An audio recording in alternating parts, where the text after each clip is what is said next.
Bafowethu kusolwa umona okukhuzane ke mfokampongose ke emva kwenkulumo ke ayibhalile ke lapha ke inkundleni zokuxhumana. Abantu abaningi ke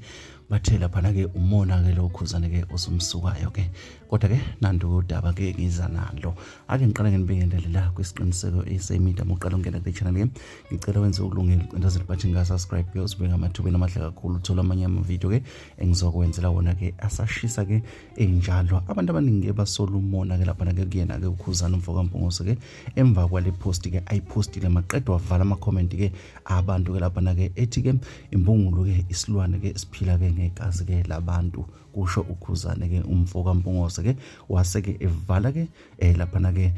ama comment ke ukuthi abantu ke bangaphawuli ke ngalokho. Abantu abaningi ke lenkulumo babo bayithatha ngqo bayisa ke kuyena ke umthandeni ke njengoba ke ezophinde ke sebenzisana ke nomcebo uzikode ke lapha ke kwezinye zeingoma zakhe ke azoyidedela ke lapha ke ukhuzane ke kuthiwa ke lokhu ke ukuthatha njengokuthi umthandeni ke uyimbungulu ke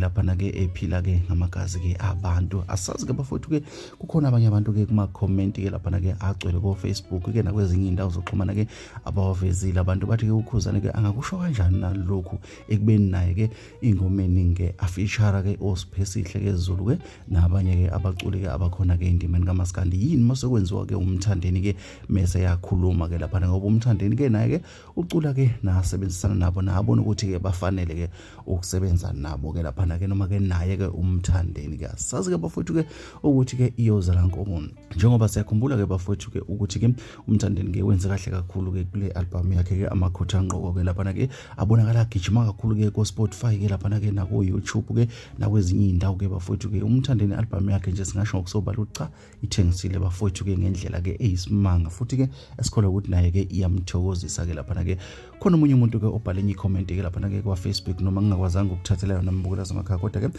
ukuveza ngokusobala ukuthi ke lesikhathi ke manje siyacaca ukuthi ke singesakhe ke umthandeni ukhuzane bathi kumele akwamukele lokho kusho ke abantu wena uthini lwakuvo ngalolu daba.